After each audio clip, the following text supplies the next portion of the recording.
Um, uh, as you can tell, we've got a few folks who had joined us before, and happy to see everybody on the call tonight. I am recording the call because we had several people who couldn't make it and asked for a recording.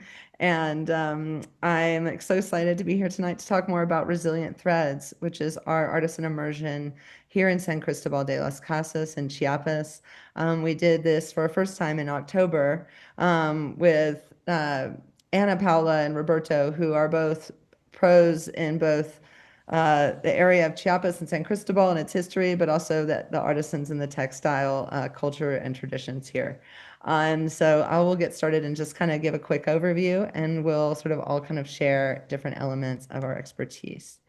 Let's see. There we go.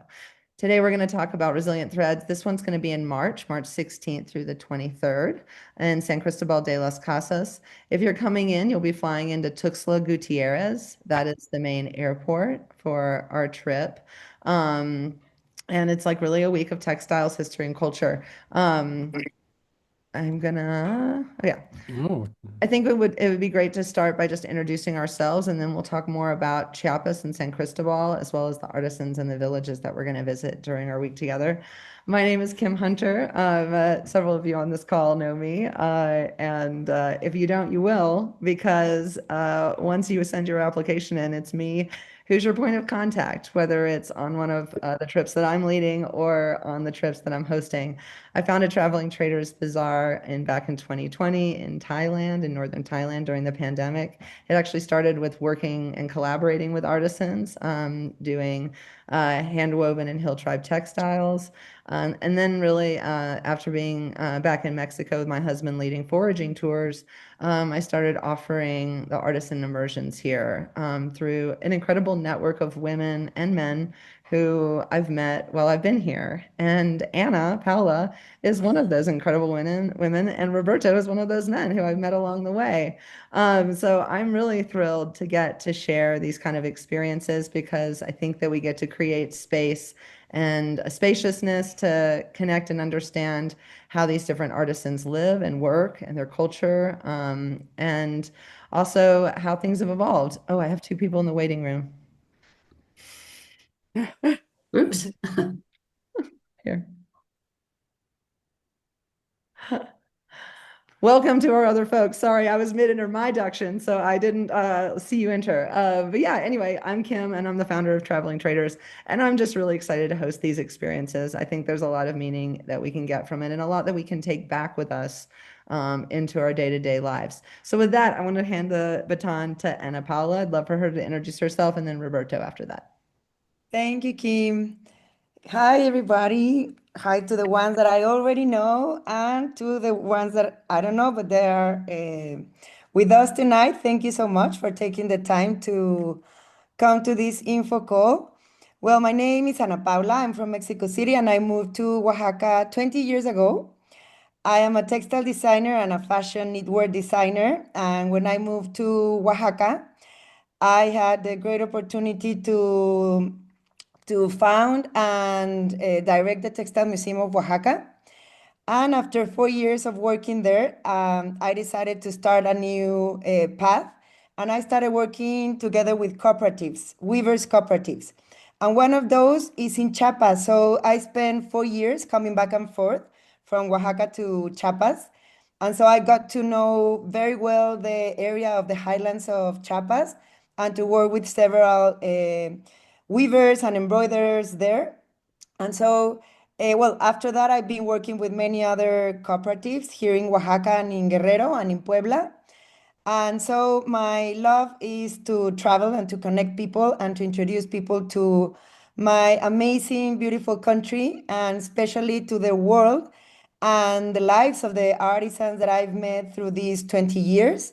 So this immersion in Chiapas was a dream and was amazing that Kim was also very, very thrilled to carry it out.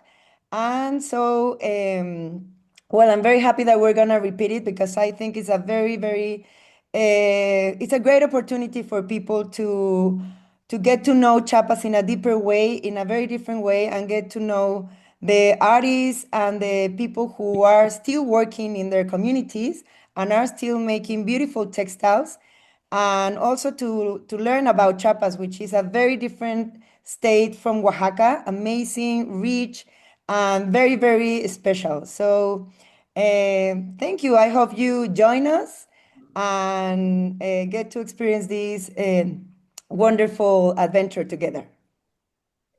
Thank Thank you, you. Roberto. Oh. Thank you. Thank you very much, Ana Paula. Hello, Kim. Hello, everybody. My name is Roberto Murphy. I'm half Mexican, half American. I was born here in San Cristobal de las Casas, so I consider myself a native. But I also grew up a few years in the United States, traveled back and forth between the US and Mexico. And then many years ago, I came back to my homeland and decided to settle here. And I've been working as a tour guide for more than 35 years. It's quite a long time. So it just indicates that I really love my job. And I'm going to be very, very happy to be your guide on this trip in March next year. It's very, very exciting to do it all over again with such wonderful people as Kim and Ana Paula. And also, if some of the people that were with us on the previous trip join us again, that would be wonderful to see you again. So, just to tell you a little bit about the place and the trip. Well, for about a week, you will call home a beautiful hotel in the center, the historical center of San Cristobal de las Casas. And San Cristobal de las Casas is one of the oldest colonial cities in the Americas. It was founded only a couple of years after the fall of Tenochtitlan, the Aztec capital. And it was San Cristobal was founded a few years before the conquest of Peru began. So it's there in the very early colonial period. And one of the charming things about San Cristobal de las Casas is that it retained its beauty and its charm in terms of its architecture. The original 16th, 17th century churches, the old houses, the old mansions that belonged to the conquistadors, those remain unchanged. They didn't tear them down to build modern buildings. So it's pretty much like a fossilized colonial city. It's really charming. And it is necessary to mention that before the Spanish conquistadors arrived, the original inhabitants of this land were the Tzotzil and the Tzeltal people. They're Maya people that speak the Tzotzil language and the Tzeltal language. Of course, there were many other different language groups like the Tojolabal, the Chol, the Lacandon, etc. So there's enormous richness, cultural richness in this land, and much of their culture, the Maya culture, was passed down from the past through generations by the textiles, by the symbols embroidered on their textiles and their weavings and other crafts such as the pottery. So on this trip, we will have a chance to admire the incredible, intricate embroidery, the weavings, and all the textiles that are produced by these people, and not only enjoy the colonial city of San Cristobal, that, as I described before, is really charming with its walking streets, with all the great markets, coffee shops, upscale stores, craft stores, amber jewelries, great restaurants. It's just a really great place to hang out, to spend several days. And that's exactly what we're gonna do. We're not gonna move from here except to go out on day outings to the Indian villages, to the indigenous communities, to visit the workshops, the cooperatives, to see firsthand how they produce and make their incredible textiles, their pottery. And at the same time, we're going to be um, learning from their experience, from their culture, and we will also have a chance to delve into a little bit of the spiritual aspect of their beliefs when we go to an incredible church in San Juan Chamula, where we will have a chance to see shamans healing their patients in the traditional way, which is a mixture of Catholicism and ancient Maya beliefs. So it's definitely going to be an incredible experience. I'm sure that we will definitely enjoy it. Thank you very much, and I'm looking forward to seeing you. Thank you, Robert. You've already demonstrated your knowledge of the area, and I will say that I have a different tour that Robert is a part of, but only gives one day. And everybody on their feedback form was like, "We wanted more time with Robert." It's a pleasure that actually Robert is with us like every Oh, day yes. and really give us a window into the history of this place and the different villages and people here. And then combined with Anna's experience and her relationships with the artisans and the textiles and understanding how all of that aspect works, it really does make for a rich experience. So I actually am going to hand this over to Anna now so that she can speak more about the specific villages that we're going to visit. She can also speak more about the different artisan collectives. We got to spend quality time with them in October, and it was a real treat. And I'm really looking forward to returning. So, and I'll let you talk a bit more about the villages we'll spend time in. Yeah, well, I agree with Kim. Traveling with Roberto is such I mean, you're a wealth of information. And it is very important because when you travel to a place, it's not about learning just about the textiles or the folk art. It's also everything that makes the culture, um, to understand where the context, the place where you are traveling. So I think that everything that Roberto has brought to the trip is really, really important because you get to understand. Then when you go to the communities, you understand who the people are, where are they living, and the history behind that. So I think it's a great combination of history and also living traditions. So the places that we're gonna be visiting are Sinacantan, which is very, very close to San Cristobal, and we're gonna visit a colectivo of weavers and embroiderers, Mujeres Sembrando la Vida. And we'll get to go to the market. It's gonna be market day, our visit day to Sinacantan, which is also very interesting to see where the weavers and the women who make these textiles buy their goods to make the textiles that they wear and the textiles that they sell to the outside market. Then we're gonna go to San Juan Chamula, and apart from visiting the amazing church, we're gonna visit another group of weavers, women who have sheep, because well, in the highlands of Chiapas, there's a lot of sheep, and wool is part of the culture of the highlands of Chiapas, and especially in Chamula.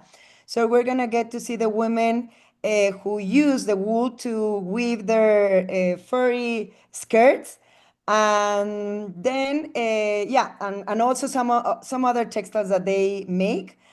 And then we're gonna go to San Andrés Larrainzar, which is a very important place in the history of Mexico, especially because of the Zapatistas uprising.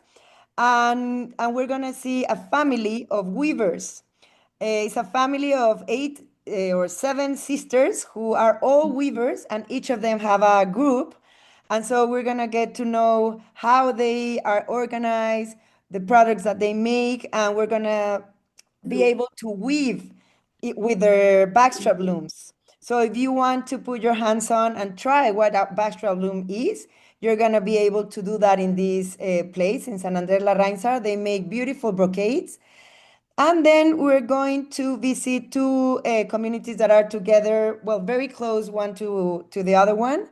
Aguacatenango, where they make beautiful embroidery, and Amatenango del Valle. Well, in Aguacatenango with a colectivo also of women who are all embroiderers. And then Amatenango del Valle with a family who have a beautiful studio and workshop. And they make amazing pottery from that place. Very unique, very innovative, nothing similar to what the rest of the people do in the community. And we're going to have an amazing experience eating the traditional and and the food from that community. So there's many other places and communities in Chiapas that we could visit, but we only have 6 days. So we chose the ones that we think that are the most representative and places where I know, and now Kim and Roberto also know, this group of women and men as well. So I think that visiting these places, you will get to have a very deep understanding of how are people living today, why are they still making the textiles they make, who they are selling to, how they are organized, what are their challenges, what are their motivations to continue making what they make, and the innovations that they have been doing through all these years since they have been weaving. I mean, centuries, not years, I'd say. So anyway, this is our yeah, these are the villages, and so yeah, that's it. Yeah, no, I mean, I think what I really appreciate about the visits is not only do we get to see how textiles are produced and have really deep conversations with each of these artisans about their own stories and how they work in the marketplace, but one of the really cool and unexpected things that came from last October was also to really learn the innovations as well as the trends that are in these different communities that are only in those communities because their dress has evolved over each generation, whether it's the different colors or how they're incorporating it. And to see that, women and men, but women predominantly everywhere enjoy having like or enjoy being in on trend and sort of like and things are always evolving. And so also getting to have those conversations with them to say, how did it go from this blouse to this blouse? Like where did or learning that a guy with a bunch of sweaters pulled up one day and they all just really loved it. And now everybody in the village wears this one sweater, and just to hear the stories of how their fashion and personal style has evolved or the wool skirts of Chamula, how it's now very fashionable to have these very long pieces of wool woven in. You'll see them in the lower left corner here of this picture. And, the younger women, it's just more fashionable to have longer hair skirts these days. And they've been driving the new trends. So it'll be interesting to see. Also, I was just in the big market yesterday, Anna, and there's new belts that are even more sparkly. Wow. Like, Yeah, it's incredible. I mean, I spent 4 years going to San Cristobal every month, and then I got to go back like every month, every year, like for 5 years. And every time I go there, I always see something new. I mean, yeah, I think that traveling today is to understand that tradition is not static and that people in the indigenous villages are not static and they are always innovating and they are always adapting themselves to what the market is putting out there for themselves. and offering I them, think yeah.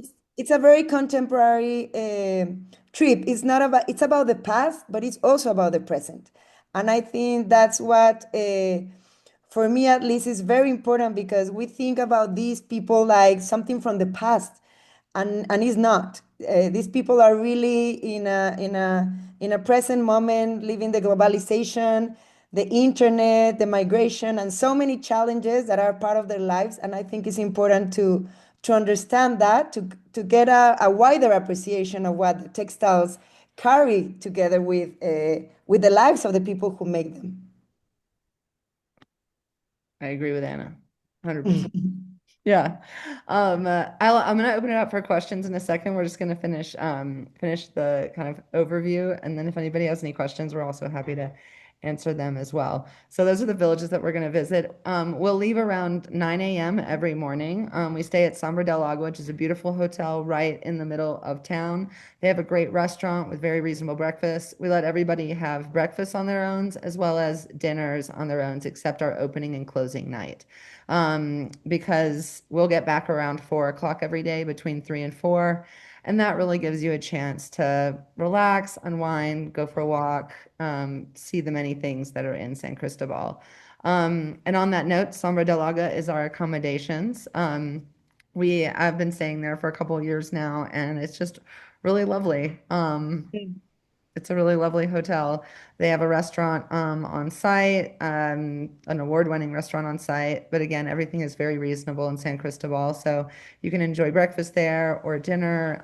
I also provide a San Cristobal city guide that is, filled with recommendations for food, for shopping, for museums that we might not visit. So we also try and really give you resources to explore on your free time, because it is such a vibrant place that you don't want to be with it the whole time. Um, So just to do a quick review, it's 7 days, 7 nights in San Cristobal. We're going to be covering all the different textiles, weaving, embroidery, pottery, and also get to visit some different museums and visit some special people who also are going to give us a more of a glimpse into the traditional dress and all the different customs of the different indigenous groups in Chiapas. Um, it's a great time. It's about meaningful travel and immersion and connection. And we're really excited to have y'all join. I'm going to just open it up for questions. I can already hear somebody in the background. Um, and happy to, yeah, answer any questions y'all have. So I'm Mary Bergeron. I don't really have a question, but um, I live in Birmingham and I'm part of a quilting cooperative here that historically has been focused on um, generating skills for people to earn their own money. It's called Bib and Tucker Sew Up. We've done a lot of social justice work. We work in a lot of different areas, but I'm really excited about the idea. When you talked about trends, I'm really excited about the idea of taking these traditional cultural trends, which we try to keep alive through Bib and Tucker, but bring them into a current time where that kind of allows us to incorporate more people into our mission. Because if we bring in new ideas while retaining the old ones and making them, current, if you will, without being modern, which is not always the most popular word for quilters. I was really excited about that idea and hearing about how you hang on to what's good about the past and you incorporate what's new and you bring something good in. And yeah, I mean, it's just really, that's exciting. Okay. Thank you. Very. But I do embroider too. So, Oh, and I'm a great. textile junkie. So, It tends to be a slippery slope. Yeah. Oh, look, I was just working on my fabric closet. You don't even want to know. I mean, Oh, more ideas than I could ever accomplish. I've been prepping yarn. Uh, Yeah. has been my pastime this week. Yeah. Yeah. So how many people do you normally have on the tour? I mean, no, this is only the second one you've done, but on your normal size of tours. Yeah, normally we have 8 to 12 people join us. It's capped Okay. at 12, capped at 12 participants, Okay. and there's three guides on this trip. Okay. So I like to cap it at 12. It's one sprinter van, makes it more reasonable for getting to go eat at nice restaurants or other things that once a group gets too big, it just really makes Yeah. it challenging. Do people generally travel with someone they know, or does the group kind of form a bond pretty quickly? We Because have if like some if I folks came by myself and I didn't know anybody, we have a few folks who come and travel with friends, but majority of people come solo and Yeah. end up banding together during the week. We have a few of the Hi, folks on Harry. this trip who were solo folks. Yeah. Mhm. And they just waved. And they yeah. did all of you have a good time? Did you feel like it worked out? Oh, it worked out perfectly because I was nervous about that too, the first trip. I don't know. Can you hear me? Yeah, oh yeah. Yes, Oh, yes, yes, okay. MJ. I didn't know I was just talking to myself here. But yeah, I didn't know anybody, and it was just wonderful. It was easy. Everybody became friends. We're still chatting, MJ, in our Oh, chat. that's nice. And, That's and I'm nice. the Same things. introvert. I'm not a person who's like going out and making lots of friends, but it worked out. Well, Kim's known me for 25 years and she knows that I'm not an introvert. But, I just thought I better ask the question. There's a couple dancing places in town, Mary. There you go. I don't know about that. And hi, Sarah. And hi, Hillary. So good to see you. Good to see you too. Long time. Yeah, long time. I was just going to offer to show, if you can see, this is from Zinacatan. Yeah. And I found out after because I know nothing. I'm the most ignorant person on this trip. And this, according to Anna, I found out after I bought this that this is a hand stitch version of Yes. this. Yeah, and Beautiful. It is a novelty.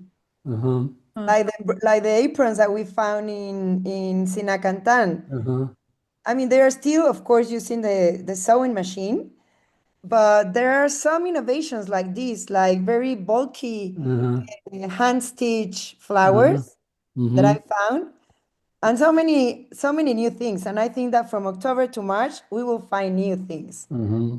for sure. And that's what What are like these called? What are these called, Anna? mocheval. Mocheval. Mocheval. It's And all the women in Zinacatan wear this. It seems like in the church we saw every single woman wearing these. and So in, I have adopted that here in San Miguel. I wear this everywhere I go. I love it. good for you, Jane. So you talked a lot about observing the various cooperatives and the women working. How much hands-on teaching is there? I mean, how much hands-on learning is there? So I would say for similar to Woven Lives, Resilient Threads is going to be more time with artisans. You'll have some hands-on with the backstrap loom, a bit of hands-on with the pottery, but we won't be doing any like multi-hour hands-on workshops on the Okay. trip. Okay. Yeah, For it's more about the exchange, asking the weavers questions, interacting. We have lunch with them, so that's also part of the aim of the trip that we can spend some time with the people and also get to try the food that they prepare for us. So yeah, it's not a hands-on completely, no, like trip, but yeah, you will get to do some pottery and the backshot loom if you want to. Yeah, for sure. Well, like I said earlier, I'm really interested in hearing about how they're maintaining their culture while, moving into new territory, as it were, because that's what we want to do with Bib and Tucker. We want to hang on to the tradition of quilting, while still introducing new people to it. So, yeah, yeah, it's tricky. It's kind yeah. of Yeah, tricky. yeah, and every place has its history and its context, and it works very different. But I think that there's a general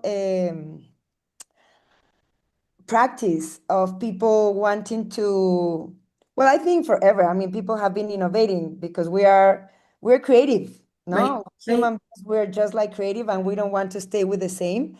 But there's a fine line between wearing the same outfit because of your identity, what identifies you as a Tzotzil from Sinacantan or a Celtal from Aguacatenango, but also how that tradition or that identity can also evolve. So each place has its own no history and direction, and I think that's what makes it interesting, no, to learn from many different experiences and yeah, and contexts. Right. You will be inspired I by hope so. them. And if you end up coming early or staying late, there are a lot of workshop opportunities in town that I'm happy to Okay. suggest. One woman stayed and Yes. did a backstrap loom day with a local Mhm. artisan. Oh, okay. And Oh, yes, with El Camino de los Altos. That's South Camino de los the Altos. nonprofit that I work with for those 4 years in San Cristobal. They offer backstrap loom weaving workshops. It's a full morning, and they give you the backstrap loom, and you can take it with you. Very cool. And so, yeah, and there's also many other workshops in town. No, Kim? Yes, and That you live there? I have dreams of doing an impressions of Chiapas, which is our embroidery immersion that we do in Oaxaca. Mhm. I look forward to creating one here in the coming years. I'm just taking my time, but I'm looking forward to building more hands-on stuff because Yeah. as but Mary said, like impressions of Oaxaca is hands-on. We just did a narrative stitch that's hands-on, so we like to do a mix of the two. Do you repeat this trip again in October? Did I catch that? So we did this trip last October. Okay. That was the first time. We are doing it again in March. Mhm. And Anna and I right now are talking about what our options will be in the fall. Mhm. We may also look into doing it in the winter time, in January or February. Mhm. If you're not able to join in the spring, we are looking at maybe January or February. Just because it's a good time of year for folks. Of 2027. Seven. Yeah, yeah, yeah. Oh, You didn't say it. I'm like, "Ooh." Yeah, not Oh 2020, gosh. 26 because it's gonna be very close to the I March, right? know, I know. Yeah, Yeah. but we will let you know when we have the next date. We will let you know. But definitely the March, it's already a fact. Yeah, yep. Yeah. And it'll be really lovely weather. So for anybody who's looking to get out of the cold, we do have cool nights here. It is cool at night, but it is a nice escape for those who might Oh, be yes. still stuck in Yeah. snow. Yeah, March is really, really pretty. My trips that I used to do after working with El Camino de los Altos were always in March, and it's March, October, September, because also it rains a lot during the summer, Mhm. and so it's not the best moment to go. We prefer when it's Yeah, March is actually one of the best times of the year in terms of the weather in San Cristobal specifically. Mhm. Not so much for the lowlands, Palenque, it's too hot. But in very. San Cristobal, the temperature is just ideal. It's perfect in March. Yeah. Mhm. And then it starts to get a little bit hot and rainy. Yeah, the rain is in the beginning of May. Mhm. Mostly in June, but March is dry and we have sunny, nice, warm days and cool nights. But it's actually I think it's the time of the year when we get the best weather here in San Yeah, Cristobal. that's why we always organize this trip. Well, my trips that I used to do were always in March, and it's a good time Mhm. of the year. What is the altitude there? So we're 70, 7,000 feet, yeah, Oh, 7,000. Wow. 7,000 feet above sea level. Yeah.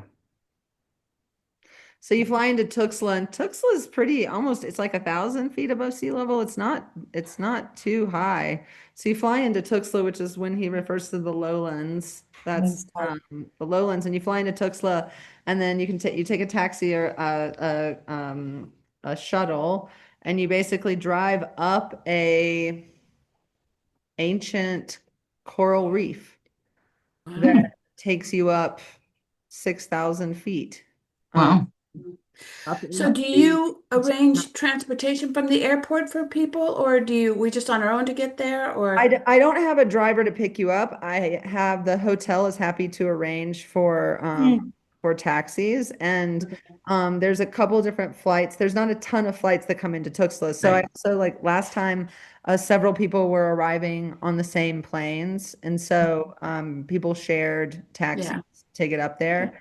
Yeah, you just have to take care of yourself to get to and from the hotel. And once you're with me, we have all the transportation and other things included. But the hotel helps us arrange it, or you literally walk right out of baggage claim and there's four taxis right there with in different colors, all being like, let us take you. Exactly. Uh, Please. I Yeah. will, Only like I, four ladies, like at four desks. It's very orderly and like they just redid the airport there. It's really beautiful. But yeah, taxi, it's about $60 for a private taxi. And then I think like 15 or 20 for the shuttle, which also is fine. You give it Yeah. to the hotel and they'll bring you to the hotel. Perfect. Yeah. Okay. if, I will point out on, if you arrive a day early, we need to make sure you talk to the hotel that the last time, we kind of had to have some people extra or because we were coming in early. Remember that?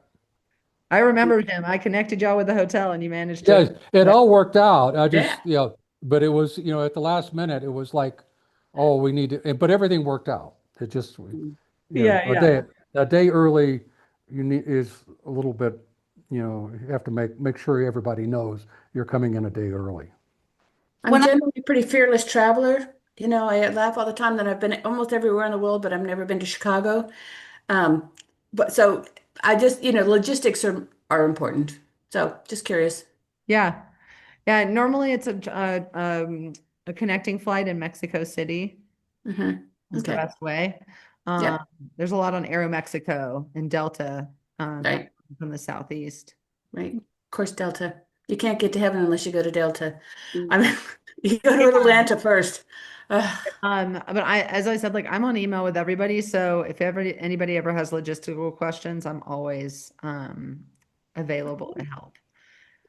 Yeah, I was thinking about the October trip last year, and doing the connections was kind of difficult because comes in at like 11 o'clock at night, or there were strange times. So, Yeah, but there's a flight that comes in at like 1 o'clock and at 5 o'clock and then at 11 o'clock. At least there are others, but yeah. And so that's why if you're coming in on a late flight, I typically organize the transportation with the Mhm. hotel, and then you have a private car there to pick you up and take you straight to the Mhm. hotel. If and you the have, hotel might be able to accommodate you if you came in at oh midnight. yeah, yeah, Yeah, yeah, Oh, no, yes. yeah, yeah. yeah. One thing about the Mexico City airport has nothing to do with San Cristobal or being picked up, is if you come in on Via Aerobus or on Volaris, the connecting flight is Aeromexico. It's in Terminal 2. Those two other are in Terminal 1, and there's a train between the two, Mm. and you cannot walk from one to the other. Right. So, oh yeah, There's like Mexico City's there's like a small airport. there's Yeah. like two different airports in Yeah. It's Mexico City. huge. I'm not talking about Tuxtla. No, I Tuxtla is like know. a Yeah. yeah. Yeah. I found out the hard way. Oh, Yeah. Well, so maybe if you're flying through Mexico City, building in a little bit of a layover time is helpful. Yeah. It's like, yeah, Yeah. It's kind of like That's some of the other really big airports in the US, right? like yeah. Amsterdam or someplace like that where, yeah. Well, I came in and by bus and the bus lets me off at Terminal 1, and I thought I could walk from Terminal 1 to Terminal 2. Oops. And you can do that in many other airports in the world. You can't do that in Mexico City. Yeah. Um, I just, Um, yeah. so like, do you make a deposit? What's your payment schedule? How does that all work? Yeah, so on our website, there's an application. So I do ask everybody fills out the application first. That also gives me your dietary needs and any other information that helps me make sure that our hosts, wherever we're going, can accommodate our needs. Hmm. So application is first thing, and then at the end of the application, it'll say, would you like to have a call or would you like to move forward to secure your spot? If you say you'd like to do a call, I'll reach out and I'll send you a link to schedule a one-on-one call with me. Okay. Or if you say I'm ready to secure your spot, you'll also get a personal email from me. But that will include a secure payment link from our Stripe payment processor that our company uses. Okay. And we usually ask for payment in full. We can do Okay. payment plans, but we do payment in full with a $500 non-refundable deposit and a refund schedule, which I also include Sure. in the email. Okay. Okay. Yeah, so we can do payment plans. And so once you fill out the application, it basically starts a one-on-one with me. Okay. Just sort of move through the process. And then if you have any questions about flights, or also if I hear that folks are making flight plans or coming from different or the same places, I'll also try and maybe help you coordinate Perfect. to travel together if you can. Okay, great. Yeah. Okay.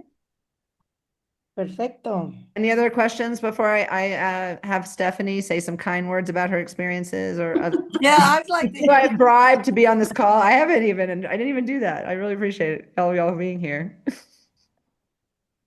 Stephanie. Hi, Anna. Um, I'm not sure what to say. Having just done this and doing it again, it was a life-changing experience, I must say.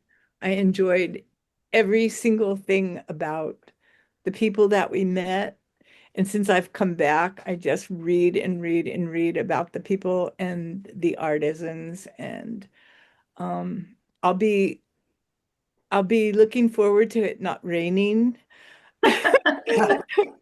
So Yeah. another reason we might Where not I do it live in here in October is because it's rainy season in October still. So yeah, that's why I do it a little later in January, February in the fall. right here in the Pacific Northwest, we're having what they call the atmospheric river, where it never stops raining. And I'm like, yeah, it might not be raining there. Um, anyway, it's just wonderful. The people that you will meet, that we met, are absolutely fantastic. The history, um, Roberta's great knowledge of everything that's happening, and everything that happened. I'm interested in the Zapatista movement and um, Roberta's uncle, and the artisans are all so warm and enjoyable. Everything is wonderful, and I'm looking forward to it. Ah, great to And have you again, Stephanie. and I see Sarah and MJ, whom I know from Yes. before. Yeah. Yeah, so you might get a reunion. Yeah. Well, I, that was one reason I was thinking of, because I think Stephanie, we were on a tour together, and I think she would be a good judge of what is a good tour. And when I heard she was thinking of going back, I thought, oh, well, this has got to be a great one. Yeah. I gotta say, Stephanie, it's a first, and I'll take it. Well, I would add to what Stephanie said. What was sort of remarkable was the dramatic differences between the villages. I mean, you talk about wanting to learn what these people do. They're so dramatically different. Zinacatan and the Chamulan was like two different planets in a way. You know what? Would I'd be crazy to say? And then we also, with the small size group, we had intimate connections with, we could actually go up and talk to the individual artists if you wanted to, you know. So that was something in a larger group would just be probably impossible. Being textile people ourselves, Mhm. I found it very interesting that if you see someone and they're wearing a particular outfit, you know exactly where they're from. Mhm. I find that very interesting, where here where I live, everybody's wearing stretchy clothes and you don't know where anybody's from. Not just there. Not just there. Stephanie. Yeah, and then to see like the trends of all the women in that community, you're like, that skirt is a couple seasons ago, and this one Mhm. is Oh, like Yeah. the new Well, one. and So in Chamula, the visit to the church, we were not allowed to have pictures, but because of your connections, when we went to the Chamulan house, the people were more than willing to share and talk and let us shoot pictures of them. So it was, that aspect of it was part of the foundation that you've built over these years. yeah, it's nice to work with people who really are excited and welcome us, Yes, yeah. and And really, every single instance was like that. Oh, welcome to our family. Here's our food. Yes. Yeah. And it's a warmness and an openness that I think everybody can enjoy right now, right? Right. Oof, especially right now. Especially right now. There's this universal humanness that we all get to like spend time and space together, and it's really special when we get to create those moments. So I'm Absolutely. really happy to facilitate them. I'm really happy for y'all to join us on them. Unless we don't have any other questions, I'm gonna wrap this up in less than an hour so everybody can Yay! have their evenings and snuggle in with whatever you'd like to snuggle in with. But yeah, thank you so much for joining us. Roberto, thank you so much for hopping on and sharing more about the area. We're really excited to have you again. And Anna, it's really lovely to see your face. I am glad you're about to get a little more downtime. She's just coming off of her tour season, as are we. So we're all really looking forward to a little holiday rest. And I wish all of you the same and hope that we can Thanks, Kim. New Year. It's nice to see you. Thank you. So nice to see you, Mary. Thank you, Stephanie and Jim, for sharing your insights. Amen. Thank you. Thank you so much. Looking forward to like seeing you. Hope you can join Looking us. forward to seeing you again. Okay. Bye-bye. Bye. Thanks for the info. I Hey, appreciate Bye, it. Hilary. Happy Bye-bye, Ana Paula. Bye. Hasta luego. Gracias. Nos vemos pronto, ¿sí?